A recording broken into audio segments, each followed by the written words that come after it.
Welcome to inborn travellers. আমি প্রণজিৎ আর আমি নিয়ে এসেছি ইস্ট সিকিম ভ্রমণের থার্ড এবং লাস্ট পর্ব। এই পর্বে আপনাদের দেখাবো গ্যাংটকের বেশ কিছু লোকাল সাইট সিন। গ্যাংটকের লোকাল সাইট সিনগুলোর মধ্যে আজকে আপনাদের দেখাবো Gonjang monastery, Tashi view point, flower garden, Ganesh Tok আর ফাকতাং ওয়াটারফল। ইস্ট সিকিম ভ্রমণের আগের দুটো পর্বের ভিডিও যদি না দেখে থাকেন তাহলে একবার দেখে নিতে পারেন, লিংক ডেসক্রিপশানে দেওয়া আছে। আর চ্যানেলটিতে যদি নতুন হয়ে থাকেন এবং ভিডিওগুলো যদি ভালো লেগে থাকে তাহলে সাবস্ক্রাইব করতে কিন্তু ভুলবেন না। তাহলে চলুন ভিডিওগুলো শুরু করা যাক। এই যে মনেস্ট্রিটা দেখছেন এটির নাম গংজাং মনেস্ট্রি। গ্যাংটক শহর থেকে মাত্র 8 কিলোমিটার ডিস্টেন্সের মধ্যে অবস্থিত এই মনেস্ট্রি। 1981 সালে স্থাপিত হয় এই মনেস্ট্রি। এইচই কংজাং রিংপোচে এই মনেস্ট্রিটা স্থাপন করেন। এই মনেস্ট্রিতে একটি স্কুল আছে, এছাড়াও পাহাড়ের একটা অসাধারণ ভিউ পাওয়া যায় এই মনেস্ট্রি থেকে। মনেস্ট্রির ভেতরে থাকা বুদ্ধ মূর্তি হলো এখানকার প্রধান আকর্ষণ। ভেতরে যেহেতু ভিডিওগ্রাফি অ্যালাউড নয় তাই দেখাতে পারলাম না। এছাড়াও সকাল 7টা থেকে বিকেল 5টা পর্যন্ত এই মনেস্ট্রি খোলা থাকে এবং 10 টাকা হলো এর প্রবেশ মূল্য।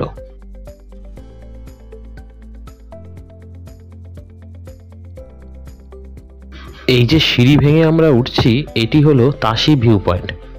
গংজাং মনেস্ট্রি থেকে মাত্র 500 মিটারের মধ্যে অবস্থিত এই তাশি ভিউ পয়েন্ট। অল্প কিছু সিঁড়ি ভেঙে উপরে উঠলে গোটা গ্যাংটক শহরের খুব সুন্দর একটা ভিউ পাওয়া যায়। এই ভিউ পয়েন্টের একটা পার্কিং চার্জ আছে, সেটা হলো 30 টাকা।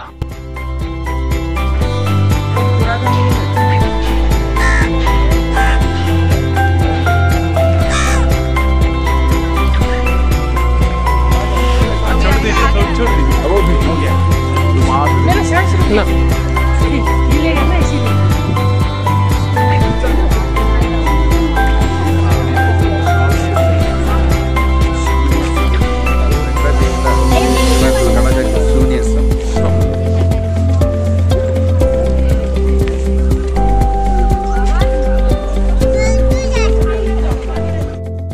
তাশি ভিউ পয়েন্ট থেকে ফ্লাওয়ার গার্ডেন যাওয়ার পথে এই অজানা একটি ঝর্ণার দেখা পাওয়া যায়।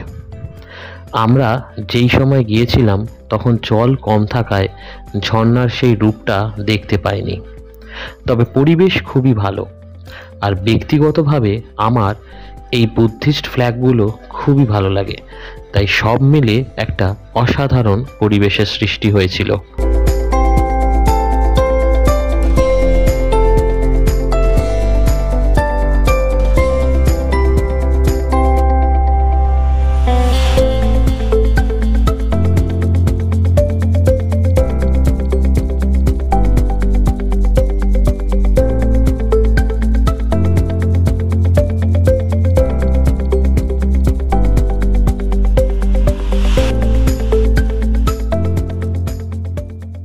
তাশি ভিউ পয়েন্ট থেকে 2 কিলোমিটার ডিস্টেন্স হলো এই ফ্লাওয়ার গার্ডেনের।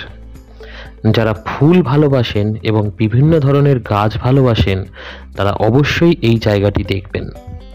সকাল 8:30 থেকে বিকেল 5টা পর্যন্ত এই গার্ডেন খোলা থাকে এবং 20 টাকা হলো প্রবেশ মূল্য। বিশাল বড় জায়গা নিয়ে পাহাড়ের কোলে অসাধারণ সব ফুল এবং গাছের মধ্যে দিয়ে ঘুরতে ঘুরতে কখন যে সময় কেটে যাবে সেটা বুঝতেও পারবেন না। চলুন তাহলে এই গার্ডেনের কিছু ফুল এবং কিছু অসাধারণ দৃশ্য ঘুরে দেখে নিই।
ফ্লাওয়ার গার্ডেন থেকে 2 কিলোমিটারের মধ্যে অবস্থিত এই মন্দির। এই মন্দিরের নাম গণেশ টক। সকাল 9টা থেকে বিকেল 5টা পর্যন্ত খোলা থাকে এই মন্দির, আর এখানে কোনো প্রবেশ মূল্য নেই, তবে পার্কিং আছে মাত্র 30 টাকা। গণেশ ঠাকুরের মন্দির ছাড়াও মহাদেবের মন্দিরও আছে, আর সব কিছুর সাথে পাহাড়ের অসাধারণ ভিউ তো আছেই।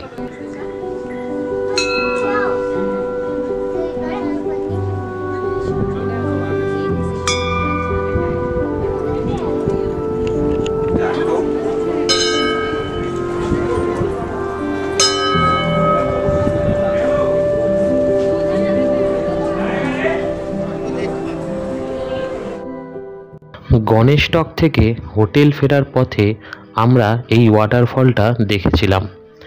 এই ওয়াটারফলের নাম ভাক্তাং ওয়াটারফল। তবে পর্যাপ্ত জল না থাকায় ঝর্ণার প্রকৃত যে রূপ সেটা আমরা এবার আর দেখতে পাইনি।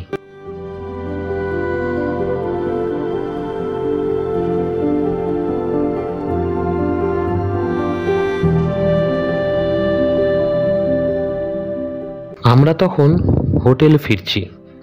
তবে একটা জিনিস বলে রাখি, গ্যাংটকে ঘুরতে আসলে গাড়ি রিলেটেড একটা জিনিস জেনে রাখা ভালো। এই শহরে বাইরের কোনো গাড়ি ঢুকতে দেয় না।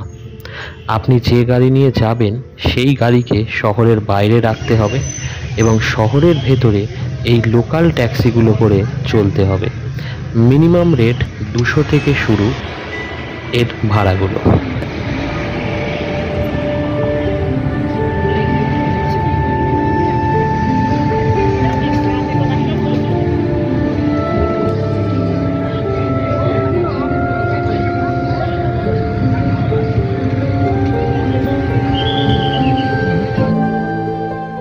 আমরা এই ট্যুরে গ্যাংটকের সব লোকাল সাইট সিনগুলো করতে পারিনি।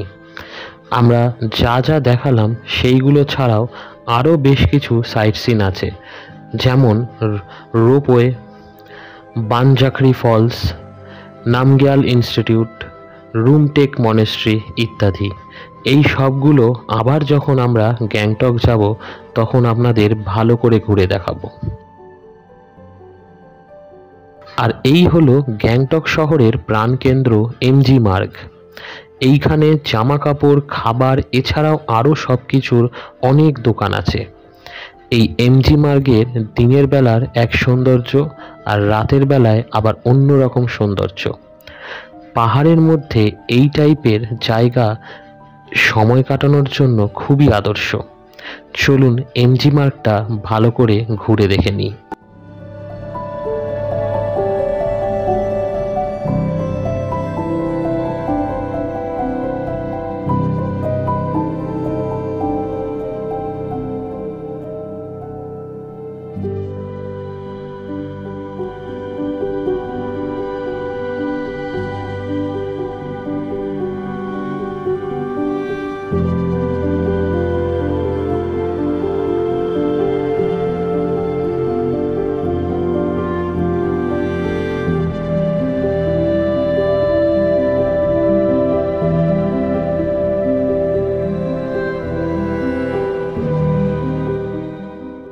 এই হচ্ছে গ্যাংটকে আমরা যেই হোটেলে ছিলাম তার ভিউ। হোটেলের যাবতীয় ডিটেলস ডেসক্রিপশানে দেওয়া আছে। এমজি মার্গের থেকে হাঁটা পথে 1 মিনিটের রাস্তা। বাঙালি হোটেল, একদম ঘরোয়া খাবার আর স্টাফদের ব্যবহারও যথেষ্ট ভালো। রুমগুলো পরিষ্কার পরিচ্ছন্ন এবং দাম অনুসারে সব কিছু ফেসিলিটিগুলোই আছে।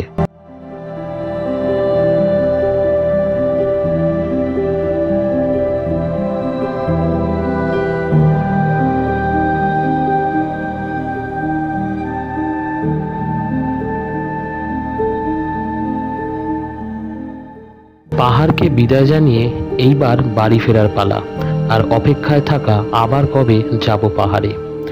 এইবারের মতো সিকিম পর্ব শেষ করলাম। যদি ভিডিওটা ভালো লাগে তাহলে লাইক, শেয়ার আর কমেন্ট করতে ভুলবেন না কিন্তু। আর চ্যানেলটিকে সাবস্ক্রাইব করে দেবেন প্লিজ।